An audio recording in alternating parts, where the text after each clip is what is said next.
Hello friends, आज आपण MPSC अराजपत्रित सेवे 2019 चा क्वेश्चन पेपर डिस्कस करून राहिलो. तर हा आपला जवळपास चौथा पार्ट आहे. याच्यामध्ये आपण सायन्स करणार आहे. अगोदरचे सगळे पार्ट्स मी अपलोड केले आहे, तुम्ही चेक करू शकता. आणि हो, व्हिडिओ पूर्ण बघत जा, तरच तुम्हाला त्या पूर्ण ट्रिक्स अँड टिप्स आणि माझ्या नॉलेजचा फायदा होईल. तसं नाही होणार. पृथ्वीवरील विविध ताऱ्यांची अंतरे निश्चित करण्यासाठी कोणती पद्धत वापरतात? आता हाच सेम टू सेम क्वेश्चन ना राज्यसेवेमध्ये आला होता. मला वाटते 18-19 मध्येच असा, याच्यानंतर झाला मला वाटते 20-1 मध्येच आला होता. याच्यामध्ये ना तुम्ही बघाल की इथे ना लोकांनी पेअर केल्या होत्या. मी पण पेअर केली होती. आयडेंटिकल म्हणजे सेम सेम वर्डची, म्हणजे पॅरलल मेथड आणि पॅरलॅक्स मेथड, हे दोन सेम सेम दिसून राहिले ना, यांची पेअर केली होती. मग पेअर करून ना हा जो शब्द आहे मराठीतला खगोलीय पराशर पद्धत, हा थोडा जास्त सायंटिफिक वाटतो. सायन्सच्या याच्यामध्ये हा थोडा जास्त मोठा, व्यवस्थित आणि खूप असा सायंटिफिक वाटतो. म्हणून आपण हा ऑप्शन टिक केला होता, ऑप्शन नंबर 2. आणि हेच त्याचं उत्तर आहे. म्हणजे पहा, साधं साधं पेअरिंग करून एक सायंटिफिक वर्ड्स बघूनही आन्सर काढता येते. म्हणजे प्रत्येक गोष्ट माहितीच असली पाहिजे असं काही जरुरी नाही आहे. Working of the solar cell is based on, solar घटकाची कशावर राहणार आहे? आपण बरेचदा हा गोष्ट बरेचदा रिपीट पण झाली हा क्वेश्चन. आणि सोलरचं मिशन आलं होतं गव्हर्नमेंटचं, तेव्हा हे न्यूजमध्ये पण खूप होतं. तर याचा आन्सर आहे फोटोव्होल्टायटिक सेल. तसा तर इझी आहे सायन्सचा क्वेश्चन, पण आपण जर करंटशी रिलेटेड केलं तरी आपल्याला येऊन जाते. हा क्वेश्चन हे आहे, कॅन्सल आहे. नेक्स्ट, कॉपर जर्मन सिल्वर मिश्र धातूत असते. म्हणजे कॉपर अलॉय, कॉपरचं जे अलॉय आहे सिल्वर सिल्वर, त्याच्यामध्ये काय असतं? तर कॉपरचं अलॉय तर कॉपरचं राहणार आहे. याच्यामध्ये आणखी एक गोष्ट, हे करताना कॉमन खूप फायदा करते. आता तुम्ही बघाल कॉपर नंतर झिंक झिंक झिंक हे खूप याच्यात आहे. त्याच्यामुळे झिंक तर त्यातलं कॉमनच आहे, म्हणून झिंक नसलेला ऑप्शन तर काढून नसता का. एजी, अजून एजी एजी म्हणजे जवळपास हे होते, मला वाटते गोल्ड होते, गोल्ड की सिल्वर होते एजी म्हणजे. हा, गोल्ड सिल्वर होते.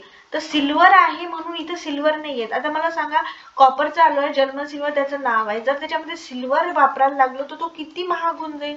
मग कॉपरचा अलॉय असला तर काही फायदाच नाही. त्याच्यामुळे तो जो शब्दशः अर्थ आहे तो त्याच्यामध्ये नाही घेतलेला आहे. झिंक कॉमन काढला होता आपण. आता तसाच आपल्याला अजून एक माणूस कॉमन काढायचा आहे, तो म्हणजे निकेल. निकेल, बस. निकेल आणि झिंक कॉमन निघाल्याबरोबर आपला ऑप्शनच निघते, आपला आन्सरच निघते, ऑप्शन नंबर 2. म्हणजे जो अलॉय दिलेला आहे तो माणूस तर असतोच त्याच्यामध्ये, पण सोबत सोबत आपण कॉमन वगैरे काढून आपल्या ट्रिक्स अँड टिप्स लावून काढू शकतो. आणि शब्दशः जेव्हा अलॉय असते ना, अलॉय एक मेटलचा चीपेस्ट फॉर्म असते जो वेगळ्या रूपामध्ये वापरला जाते. त्याच्यामध्ये गोल्ड सिल्वर अशा गोष्टी, खर्चिक गोष्टी नाही वापरल्या जात. त्याच्यामुळे हे ऑप्शन तर गेले. नेक्स्ट क्वेश्चन, स्फटिकासारख्या पदार्थांना काय म्हणतात? क्रिस्टलाइन सॉलिड आहेत. आता याच्यामध्ये आपल्याला माहिती नाही आहे काय आहे आणि हे सगळे जनरलाइज स्टेटमेंट आहे. निश्चित भौमितिक रचना असते, द्रवणीकरण बिंदू असतो आणि काहीतरी गुणधर्म असतात. म्हणजे आता हे सगळ्या गोष्टी जनरलाइज असते. एक जॉमेट्री आहे, एक मेल्टिंग पॉइंट आहे, काहीतरी गुणधर्म आहेत. त्याच्यामुळे हे सगळे जनरलाइज पॉइंट आहे, आपण ऑल ऑफ दिस आपण सहज जाऊ शकतो. ठीक आहे. नेक्स्ट काय आहे आपला, 51. मोजलेप्रमाणे आवर्त सरणीच्या मूलद्रव्याची रचना च्या आधारे केली जाते. कशाच्या आधारे केली जाते? हे बघा, मोजलेंनी जो सांगितलं होतं ना की ॲटॉमिक मासच्या ॲटॉमिक नंबर, हे बघा, 2 याच्यावर अरेंजमेंट केल्या गेली होती, ॲटॉमिक मास आणि ॲटॉमिक नंबर. मेंडेलिफनी सगळ्यात पहिले ना ॲटॉमिक मास वर रचना केली होती. नाही, हे 2 ऑप्शनच नाही, ॲटॉमिक मास आणि ॲटॉमिक वेट आणि ॲटॉमिक नंबर.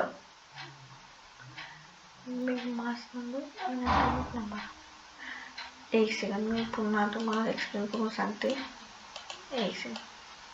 मोझेलिस आणि मेंडेलिव्ह हे दोघं जण होते. ठीक आहे. याच्यामध्ये ॲटॉमिक व्हॉल्यूम आणि ॲटॉमिक वजन, ॲटॉमिक वेट हे तर आहेच नाही. ॲटॉमिक नंबर आणि अणूचे वस्तुमान, ॲटॉमिक मास नंबर आणि ॲटॉमिक नंबर. तर पहिले जे मेंडेलिव्हने केलं होतं ना क्लासिफिकेशन, जेव्हा तुम्ही पिरियडिक टेबल केला होता तो ॲटॉमिक मासवर केला होता. पण नंतर त्याच्यामध्ये मोझेलिसने असं सांगितलं की ॲटॉमिक नंबरवर गोष्टी केलेल्या करेक्ट होतात, कारण की ते एका सिरियल नंबरली चालतात आणि एक स्ट्रक्चरल पॅटर्न मध्ये एका विशिष्ट पद्धतीने त्यांची रचना केली जाते, म्हणून ॲटॉमिक नंबर हे त्याचा आन्सर आहे. ठीक आहे.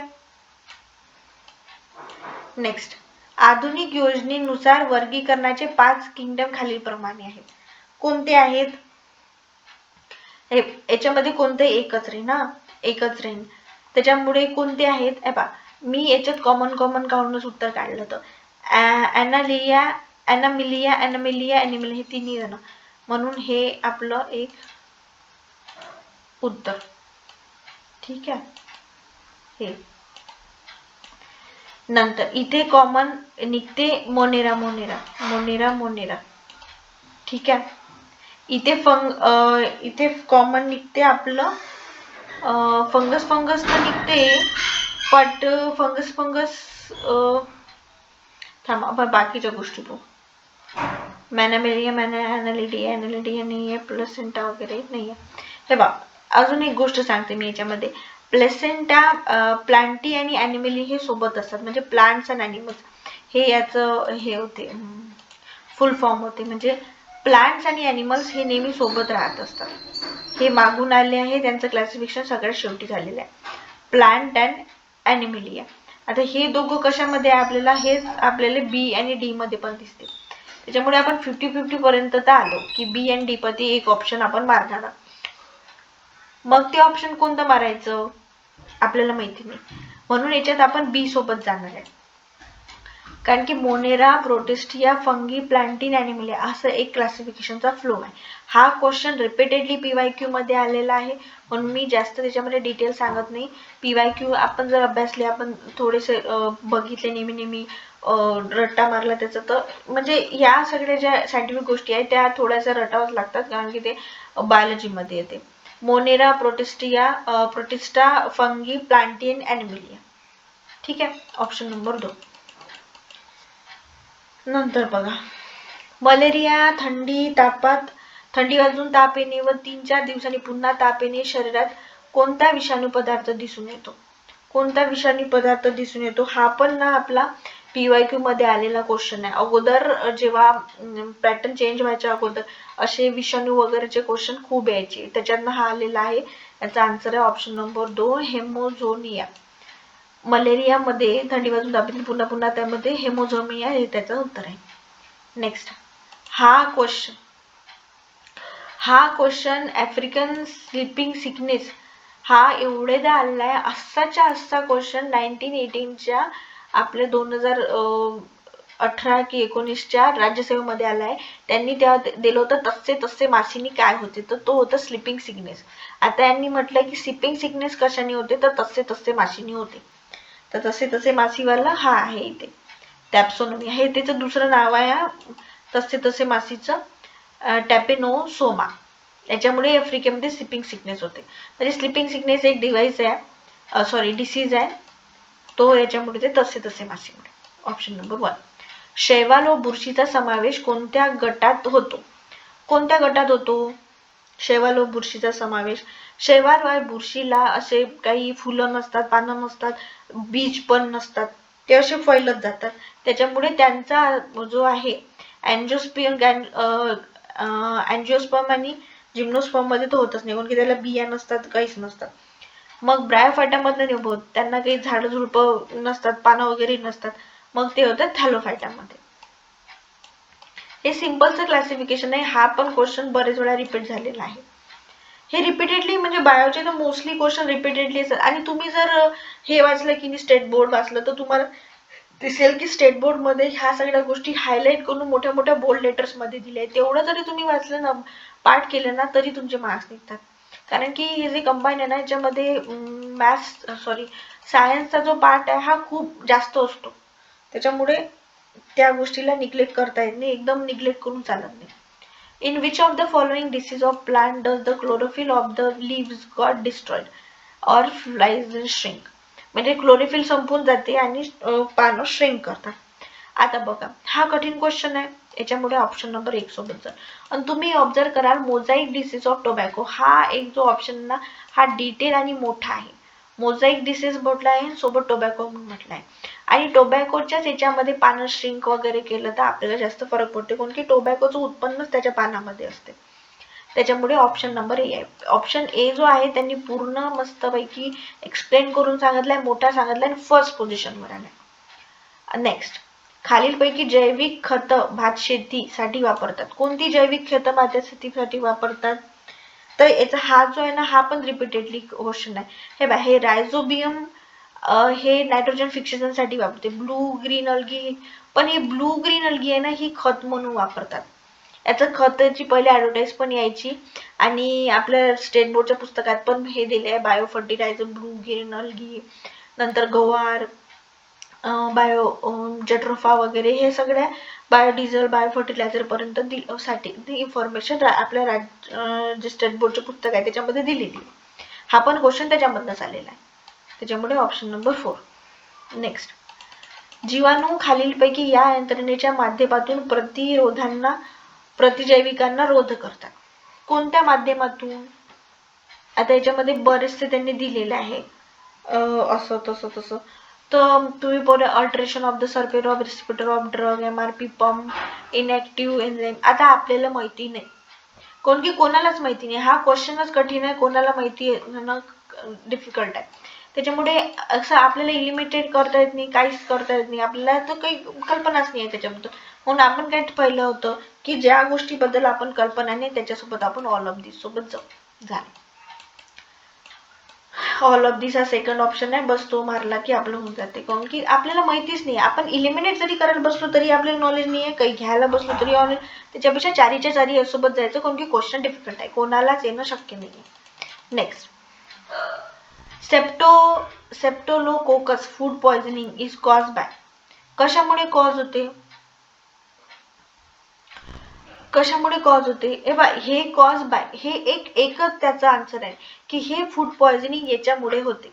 जसं आपण म्हणतो मलेरिया या डासामुळे चावल्यानं होते, तसंच त्याचं कारण एकच आहे. इथे हे जे आहे ना फूड पॉइझनिंगचं हे हा डिसीज याच्यामुळे होते. हे कसं ह्या गोष्टी एकदम स्टिक टू असतात, एकच वाक्यात असतात. इथं तुम्ही बघू शकता हे जे रिकामी जागा आहे ही एकाच सेंटेन्सनी भरणारी आहे, त्याच्यामुळे वरील सर्व येणं शक्य नाही. ठीक आहे, मग हा नवीन क्वेश्चन होता, सगळ्यांसाठी नवीन होता, म्हणून आपण नेहमी बघितलं नवीन क्वेश्चन अँड डिफिकल्ट क्वेश्चन याच्यासाठी ऑप्शन नंबर ए मारायचं. Option number A. ठीक आहे, तो काय होता? इनडायजेशन ऑफ प्रीफॉर्म एक्स्टोरटॉक्सिन, म्हणजे आधी तयार केलेले एक्सोरटॉक्सिन अंतर्गत केले जाते. Option number A. ठीक आहे,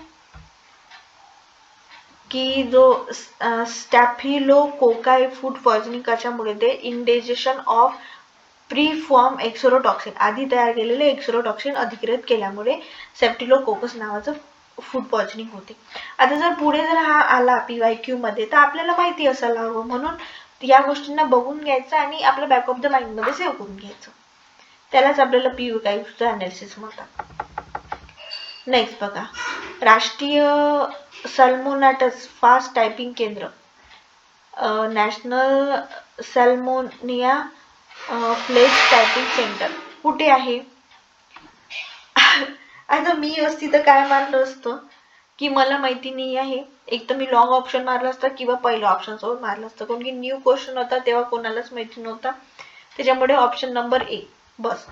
आणखी माहिती नाही आहे, नवीन आहे, ह्या क्वेश्चन कुठं वाचला नाही आहे, मला वाटतं PYQ मध्ये आलाय की नाही माझ्या तर लक्षात नाही आहे PYQ मध्ये आलं नाही म्हणून, पण मी ऑप्शन ए मारला असता झालं. इथे ऑप्शन एच आन्सर आहे. नवीन डिफिकल्ट क्वेश्चन साठी जास्त विचारच नाही करायचा आपल्या MPSC मध्ये तरी, आणि ऑप्शन ए मारून घ्यायचं. ठीक आहे. आज आपण इथे सायन्सचं सगळं कंप्लीट केलं. बस आता ह्या 19च्या पेपरमधलं आपलं हे मॅथ्स आणि रिझनिंग आणि ॲप्टिट्यूड हेच राहिलं. बस ते झालं की आपला हा पेपर झाला. आणि तुम्ही पूर्ण व्हिडिओ शेवटपर्यंत पहा, तरच तुम्हाला त्याचा पूर्ण ॲडव्हान्टेज मिळेल. ठीक आहे. Thank you friends. Thanks for joining.